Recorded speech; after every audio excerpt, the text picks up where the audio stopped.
Great, nice to see you, sir.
Good morning, everyone.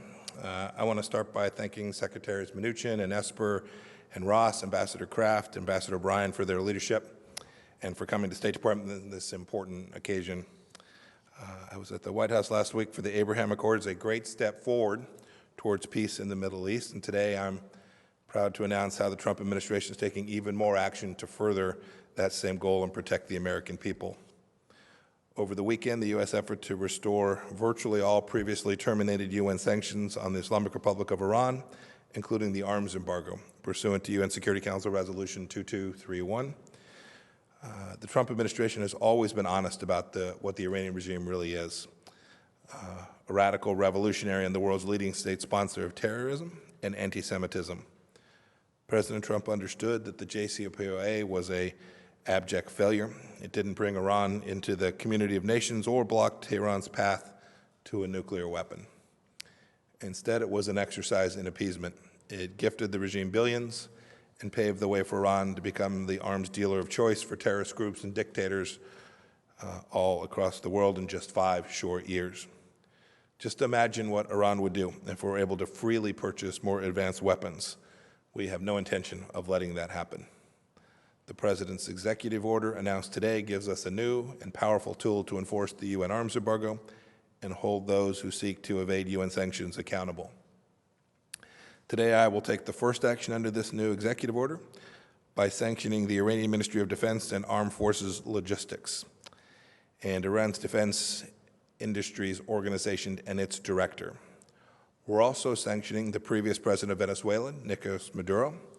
For nearly 2 years, corrupt officials in Tehran have worked with the illegitimate regime in Venezuela to flout the UN arms embargo. Our actions today are a warning that should be heard worldwide. No matter who you are, if you violate the UN arms embargo on Iran, you risk sanctions. I'm also announcing sanctions on Hamid Reza Gardarani and Ahmad Shivai under an existing U.S. authority targeting proliferators of weapons of mass destruction. These individuals are central to Iran's uranium enrichment operations. When we launched the maximum pressure campaign back in 2018 under President Trump's leadership, the critics said it wouldn't work. They were wrong. Our sanctions have saved countless Muslim, Jewish, and Christian lives by denying Tehran access to more than $70 billion that could have otherwise gone to terror. We've done this all while keeping a channel open for humanitarian trade and assistance. As we are demonstrating today, we'll keep it up until the Iranian regime comes to the table and accepts a real deal for change in its behavior. The American people should know that we will always put their safety first. I'll now turn the podium over to Secretary Mnuchin. Stephen?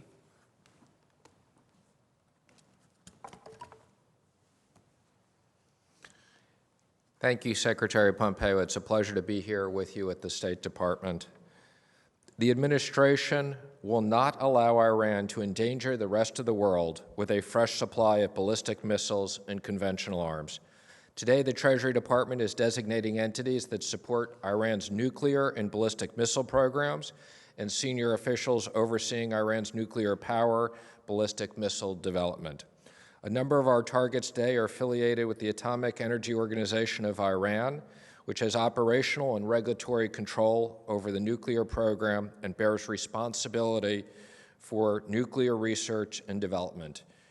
3 of the deputy directors have been sanctioned today, as well as 3 entities subordinate to AEOI that are active components of Iran's civil nuclear program. Treasury also designated several key producers and suppliers of military-grade dual-use goods for Iran's ballistic missile programs. Melmoot Industries and Mammoet Diesel, along with several shareholders and senior officials of these companies, are among those designated today. I also want to highlight designations, a particular component of Shahid Hemat Industrial Group, Iran's primary developer of liquid-propelled missiles. In particular, Shahid Haj Ali Mavahad Research Center is responsible for the integration, final assembly, testing of liquid propellant ballistic missiles and space launch vehicles. Furthermore, any financial institutions that knowingly facilitate a significant transaction for these individuals or entities could be subject to U.S. sanctions. This administration will use every tool at our disposal to stop Iran's nuclear, ballistic, missile, and conventional weapons pursuits, which uses directly to threaten and terrorize the rest of the world. And Secretary Pompeo, I'm going to apologize for having to leave, but thank you for including me.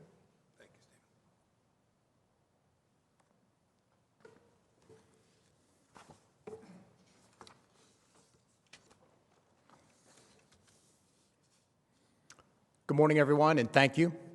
Last week, the President took an historic step toward a peaceful and prosperous Middle East with the signing of the Abraham Accords. Today, the United States is taking another important step to both protect the American people and deter Iranian aggression against our troops, our interests, and our allies and partners. Over the past 2 years, Tehran has carried out attacks on international shipping, regional infrastructure, and on U.S. and partner nation forces. This included missile strikes by Iranian-backed proxy militias against U.S. bases and personnel in Iraq. Moreover, Iran has violated UN Security Council resolutions for years by proliferating advanced conventional weapons to non-state actors such as Hezbollah and the Houthis, who use them to threaten civilian population centers. This is why the Department of Defense has taken decisive action to safeguard our brave men and women in uniform, restore deterrence, and safeguard international rules and norms when it comes to issues such as freedom of commerce and navigation. We stand ready to respond to future Iranian aggression, and we remain committed to doing our part in the administration's maximum pressure campaign. Today's executive order will further disrupt Iranian efforts to import and proliferate conventional weapons, helping protect U.S. forces, our allies and partners, and civilian populations, until Iran complies with international norms. We encourage Tehran to cease its malign activities throughout the region and to act like a normal country. But we are also prepared to respond to Iranian aggression. Our commanders have the authorities and resources they need to protect their troops and to prepare for any contingencies.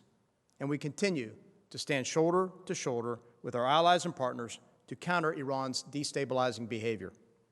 In doing so, we will protect our people and our interests and maintain the security of like-minded nations across the region. Thank you.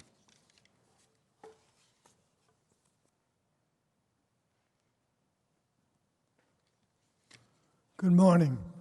I'm grateful for the President's commitment to ending Iran's nuclear, ballistic missile, and conventional weapons undertakings that threaten and terrorize the rest of the world. Today, U.S. Department of Commerce is adding 5 Iranian scientists to the entity list for enabling or assisting Iran's nuclear development program. The individuals added to the list are Ahmad Nozad Golik, Benam Poramanidi, Humaid Supadri, Moji Drupa Furadi Gonso, Siad Jubad Ahmadi. Por Ahmadi Filipadar and Gonju are associated with Iran's JHL laboratory, the Atomic Energy Organization of Iran, involved in nuclear activities and designated by the United States Security Council, by the UN Security Council in Resolution 1803 on Iran's nuclear program. Porumadi has pursued sensitive equipment and materials for AEOI using deceptive practices and obfuscation. Gonju has worked with overseas Iranian procurement agents to acquire sensitive nuclear-related items, including Western goods.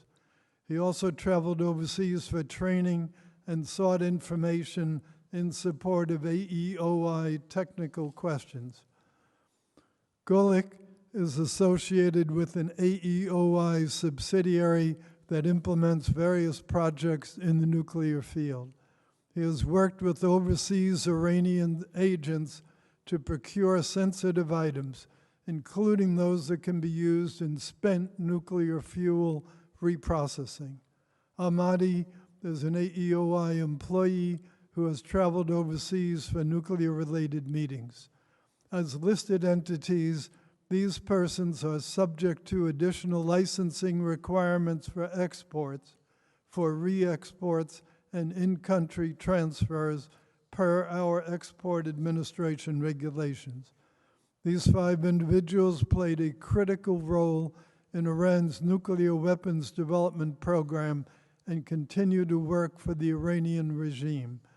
Iran must comply with its nuclear safeguard obligations and immediately cooperate with the international community. The Department of Commerce stands beside President Trump in his commitment to preventing Iran from ever acquiring a nuclear weapon.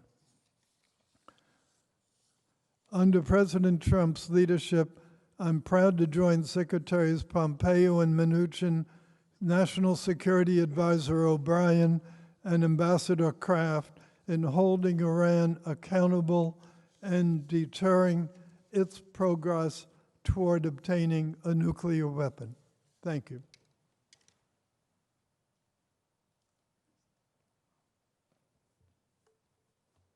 Good morning. The actions we're announcing today and our work in the Security Council over the last 3 months have been driven by a single purpose: the pursuit of peace. What makes America unique is that we stand up for what is right. As we have in the past, we will stand alone to protect peace and security at all times. We don't need a cheering section to validate our moral compass. We do not find comfort based solely on numbers, particularly when the majority has found themselves in an uncomfortable position of underwriting terrorism, chaos, and conflict. We refuse to be members of that club. The United States is a force for good in the world. We led the creation of the multilateral system we know today, and we remain its largest funder. But as I have said repeatedly, when it fails, we will not. False hopes on part of the Security Council members that the JCPOA might contain Iran's nuclear ambitions do not excuse members from their obligations to reimpose sanctions pursuant to the process outlined in Resolution 2231. It is now our expectation that all UN member states will fulfill their legal obligation and reimpose sanctions on Iran. As we have demonstrated today, the United States will do everything necessary to ensure that the Islamic Republic of Iran, the world's leading state sponsor of terrorism, cannot inflict even greater harm on the world with more deadly weapons. We are doing this for peace. We are doing this for the safety of the American people, the people of the Middle East, the people of Europe, and the people of the world. Thank you.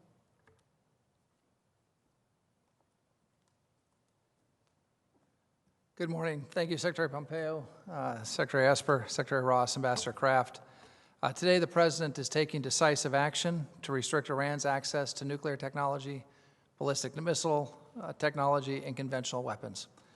The UN Security Council has sadly failed in its mission to promote international peace and security by not extending the conventional arms embargo on Iran. Unlike the UN, the United States will not allow Iran to further endanger the Middle East or the world as an importer and exporter of ballistic missiles and other advanced conventional weapon systems. It will certainly seek to become a major arms dealer when the UN embargo lapses. Accordingly, the President signed just moments ago in the Oval Office an executive order this morning which will result in severe economic sanctions for those nations, corporations, and individuals who contribute to the supply, the sale, or the transfer of conventional arms to the Islamic Republic of Iran. President Trump's order will prevent the export of conventional arms to rogue regimes by Iran.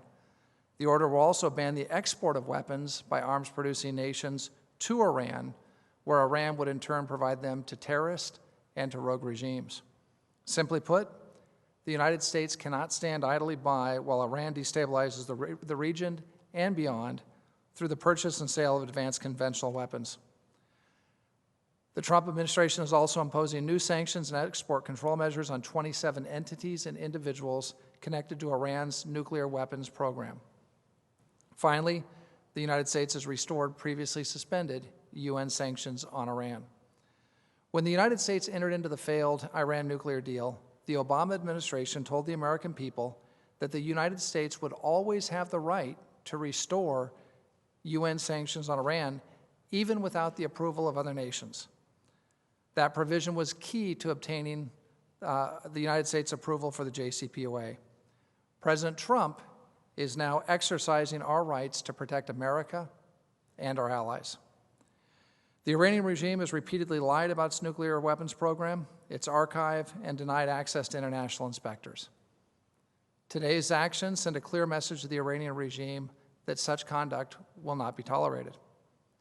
The United States is also sending an unmistakable message to the international community, those who appease and enable in Iran, that they must at long last turn away from Iran's malign activities. Rather than waste resources chasing after a nuclear bomb or regional hegemony, the Iranian regime should provide the Iranian people with what they want and with what they deserve, a thriving and prosperous Iran. After decades of division and conflicts, a new dawn has arisen in the Middle East. The Abraham Accords signed at the White House last week represent the most significant step toward peace in the Middle East in over 25 years. Iran should use this moment in history. They should forswear terror, hegemony, end the pursuit of nuclear weapons, and put away old grievances. Iran should join its neighbors who are embracing a better future based on progress, shared interest, and shared goals. The President has made it clear that if Iran is willing to choose the path of peace, America will walk beside it. Thank you very much. Okay, we have time for a few questions. Rich Edson. Get the mic behind you, Rich. Thank you very much. Mr. Secretary, Secretary Pompeo, and this is also for anybody else who may want to answer. Reuters is reporting that a U.S. official is warning that Iran could have enough fissile material for a nuclear weapon by the end of the year. Do you think that is possible, and would that be different had the United States remained in the JCPOA? So I don't want to comment on intelligence matters, but one of the reasons that the JCPOA was such an enormous failure is it created a simple pathway for Iran very quickly to generate the fissile material that it needed for a nuclear weapon, right? In a matter of months, they could turn it on and get after it. This was one of the central failures of that agreement. Your question, where would we be had we not withdrawn, is Iran would have significantly more wealth. The regime would have even more money to build more centrifuges, to build more capabilities, to build more air defense systems, to prevent us from having the capacity to prevent them from getting a nuclear weapon. All of the elements of the terror state would be enhanced had we not done what President Trump directed back in May of 2018. The efforts today are to continue to reduce that risk, that they will have the wealth and resources to foment terror throughout the region and indeed throughout the world. Anyone else? Harvard? Anybody? I'll just mention, when this deal was signed, Iran was at the breaking point. And instead of keeping sanctions on and getting a great deal, the United States and a number of other countries took the pressure off Iran. And they gave Iran $150 billion in sanctions relief. They also gave Iran another $1.8 billion in a settlement for cases, 400 million in Swiss francs, so that was in cash. The idea was that if this money was given to Iran, that Iran would use it for its middle class, would make Iran a prosperous state, a regular stakeholder in the world. Instead, what Iran did is they used that for terrorist proxy wars throughout the Middle East. What's happened with the sanctions that have been reimposed by President Trump and his administration is that Iran again has been squeezed, and we're seeing that reflected in Hezbollah's restricted funds. We've seen it in the Houthis' restricted funds. We've seen it in some breathing space in Iraq. So these sanctions will further enhance peace in the region by denying funds to the Iranians who use those those funds, A, to build centrifuges, to spin centrifuges, and to support their aims in the region and globally. What we want is a great deal with Iran, and what the President has said is if Iran is willing to forswear regional terrorism and proxy wars and is willing to end its pursuit of a nuclear bomb, Iran could be a tremendously prosperous state. It has tremendous oil reserves. It could be just a beacon in the Middle East. And the Iranian people, most importantly, could enjoy prosperity and peace. Unfortunately, the regime hasn't chosen that route. We're hoping that with these renewed sanctions, that'll be some inducement for Iran to change its behavior. Thank you. Stars and Stripes, Caitlin Kenny. She's right up here. Caitlin, there's a mic right behind you. Thank you. In reference to Secretary Esper's comments about protecting the forces, are military now in the region being put on a higher state of alert? What are some of the ways that you're doing to protect the troops that are there? Well, our military forces in the Middle East, of course, maintain a high state of alert, and we are constantly looking at adjustments. I've had the chance over the last 24 hours to talk to the Chairman of the Joint Chiefs of Staff, and he has spoken with our commanders as well. And we continue to maintain all of our operational readiness we need. We are in close contact with our partners in the intelligence agencies and, of course, with our regional partners and allies. So, again, we feel very confident with regard to our readiness and preparedness to deal with anything that might happen in the region. Again, the important thing is that Iran complies with international rules and norms and the expectations we have set forth for them and become a normal country. Thank you. Jean Marais, DPA, right here. Thank you. Thanks a lot. Secretary Pompeo, the E3 countries are not engaging with the U.S. claim that it triggered the snapback. They even called it incapable of having any legal effect. What measures specifically is the Trump administration planning to bring Germany and the other countries in line?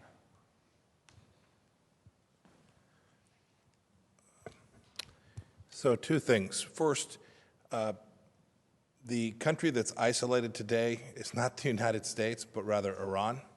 By these actions, we have made very clear that every member state in the United Nations has a responsibility to enforce these sanctions. That certainly includes the United Kingdom, France, and Germany. We will have every expectation that those nations enforce these sanctions. Second, if you are serious about peace in the Middle East, if you're serious about denying the main threat in the Middle East, I think Europeans understand the risk to their countries and where it emanates from. The place is the Islamic Republic of Iran, so I'm very confident that the people of those countries feel more secure today, and indeed privately their governments tell us they don't want the arms embargo lifted either. Indeed, in their letter to the United Nations, they suggested that they too wished that the arms embargo were extended. The good news is the United States is going to make sure it happens. We're going to take the action that is necessary to actually deliver on what the E3 tells us they have as their objective. I wish that they would join us in this. We've had this dispute about the merits of the JCPOA that's been going on since the Trump administration has come into place. The world should know that the United States will stand to make sure that the arms embargo is extended, that the Security Council resolutions come back to place, and that the European people will be safer as a result of the actions that the United States government has taken today. Thank you, everyone. Have a great day. Thanks, everybody.